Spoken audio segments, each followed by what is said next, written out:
Esse é o canal oficial de cortes do Papo com Stuart. Se você quiser saber mais sobre todos esses papos que a gente está batendo aqui com vários convidados ilustres, lembra de se inscrever aqui embaixo e bora pro corte.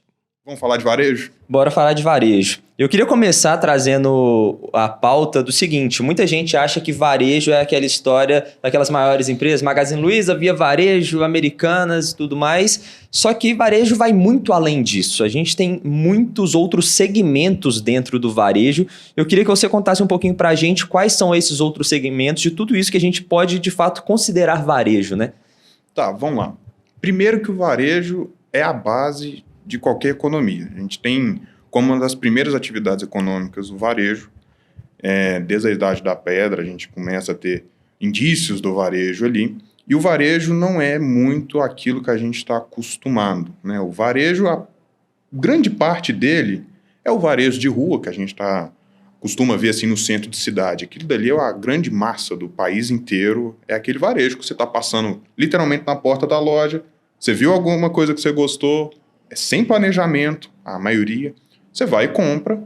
E assim, a gente tem vários tipos de varejo. A gente tem desde varejo convencional, que a gente chama de linha branca, que é geladeira, fogão, eletrodoméstico, eletroeletrônico.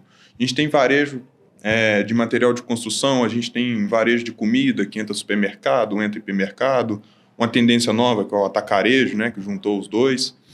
E assim, a gente já pula também um pouco para vestuário. Tem varejo de pet que está crescendo pra caramba. Vocês vão ver eu falando pra caramba do pet, tanto que está crescendo no Brasil. E assim, o varejo mesmo, ele sempre mudou ao longo dos anos. A gente tem um varejo hoje que era completamente diferente do que 10 anos atrás, completamente diferente há 20 anos atrás. E eu tenho certeza que daqui a 10 anos o varejo vai ser outra coisa que a gente está enxergando, né? Uhum. A gente é muito pouco, né, adentrado no varejo eletrônico, né, o famoso e-commerce, de todas as categorias. Todo varejo é possível fazer e-commerce. Alguns são mais difíceis do que outros, requerem um pouco mais de investimento, um pouco mais de planejamento para montar. A operação é muito mais complicada, mas todo mundo consegue fazer e-commerce, né? E hoje o Brasil é um dos países com menor penetração do digital no varejo total. A pandemia veio para ajudar isso, né? Então, assim, quando a gente olha segmento de varejo, a primeira coisa que tem que olhar é basicamente o que é o varejo, o que ele está vendendo ali, né? A gente tem as grandes, igual Magazine, a gente tem Via, tem Americanas, que vende de tudo um pouco, né? Muito por conta também do marketplace, mas a gente tem varejo completamente segmentado. Por exemplo, a Track and Field, daqui de Belo Horizonte, que a gente conhece, é uma loja que ela vende material de vestuário esportivo, assim, com malhas próprias, muito bem desenvolvidas, e é um varejo extremamente de nicho, né? Então, assim, começar a comparar primeiro um pouco da diferença do varejo de massa para o varejo de nicho. O grande ponto para análise, para qualquer primeiro passo dentro desse setor é isso.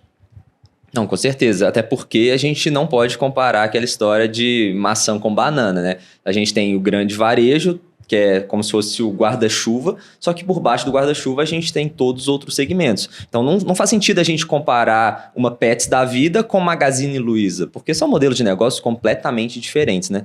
Isso, a ideia disso, você pode comparar, assim, ambas querem vender mais, ambas querem ter a melhor produtividade de vendas.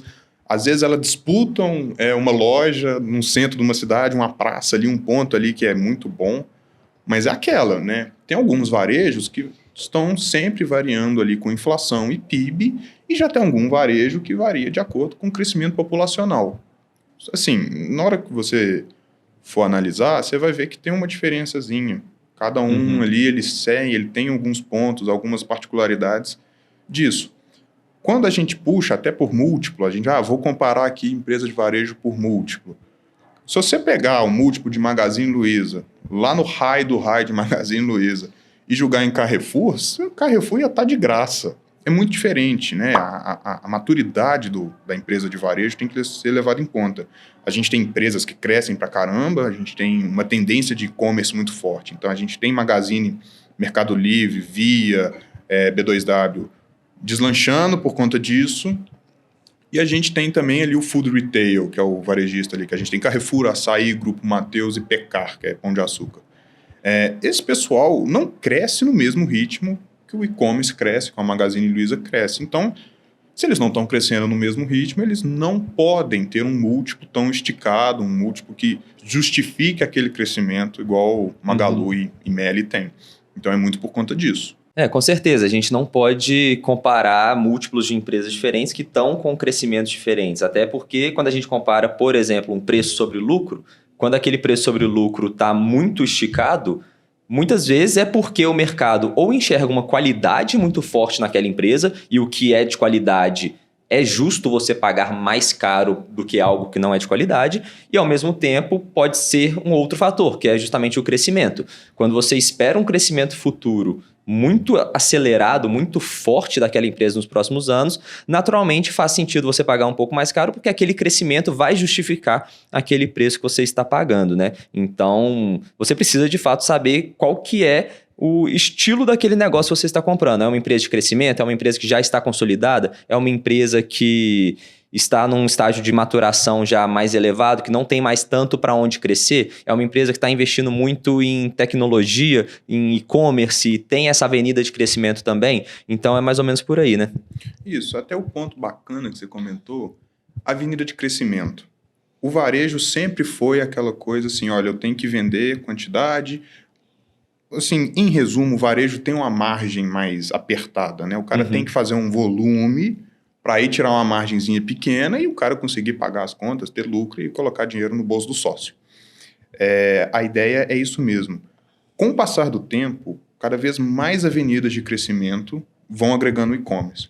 Por exemplo, a gente tem o e-commerce, a gente tem o varejo de rua, né? Vamos pegar o caso da Pets. A Pets, né? Vamos pegar a Pets lá no começo, lá em 2007, que foi quando um private equity começou a entrar ali na Pets para estruturar a casa. A Pets era só o varejo de rua. Você tinha um cachorro, essas coisas, você passava na porta da Pets. Pô, tô precisando comprar ração, que é 50% da receita da Pets aí por ração. É isso tudo? São 50% de ração e 50% de outros acessórios. Isso da parte de varejo de acessórios. Porque eles têm também questão ali de veterinário, que é o Seres, eles têm de serviço. Só varejo, 50% é ração. Que isso, não imaginava isso. Assim, varia muito, né? O que eu ia comentar é assim, o varejo vai evoluindo e novas avenidas de crescimento vão evoluindo com ele. Depois do varejo de rua, começou a entrar o e-commerce, o pessoal começou a fazer e-commerce, e aí o varejo naturalmente começa a embalar num ritmo de montar um ecossistema. E quanto mais tempo o cara tá na jornada dele com você, mais você consegue, a gente chama o nível de lock-in ali, o cara ficar dentro da casa, mais você consegue fazer receita com esse cara. E na hora que você joga isso num nível de recorrência, né, quantas vezes o cara está ali comprando com você ao longo de um ano, quanto maior o seu ticket médio, maior a recorrência, mais receita você vai ter com aquela pessoa. Se você jogar isso na base inteira de cliente, você vai ser bem sucedido em receita.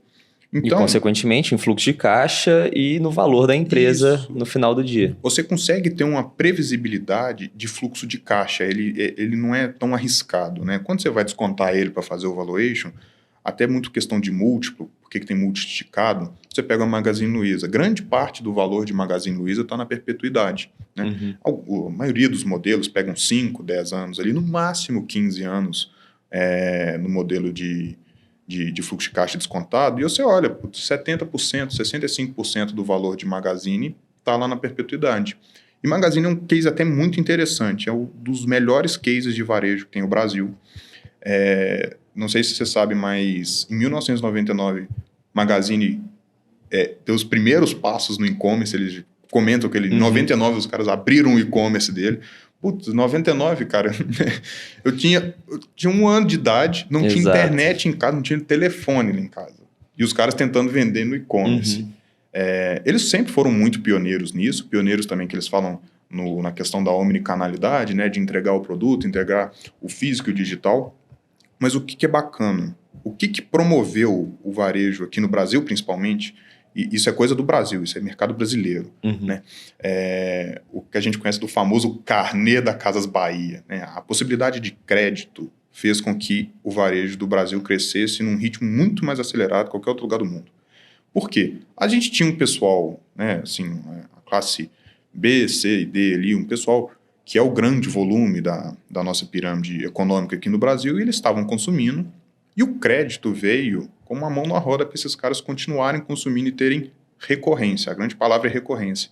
Porque assim, o cara, às vezes, ele sobrava uma grana ali no final do mês, tal, mas ele precisava comprar uma geladeira, putz, ele ia ficar 6 meses juntando dinheiro para comprar a geladeira. Putz, ele compra a geladeira agora, daqui, e vai pagando pequenas parcelinhas ali do carnezão dele, até quitar toda a geladeira, né? Até porque ele não está preocupado o tanto de juros que ele está pagando, ele só quer uma parcela que cabe no bolso dele. E isso é um perigo na hora que a gente está falando de finanças pessoais, né? Que é o que a gente fala aqui no canal. A gente tem que pensar que existe o custo do dinheiro do tempo.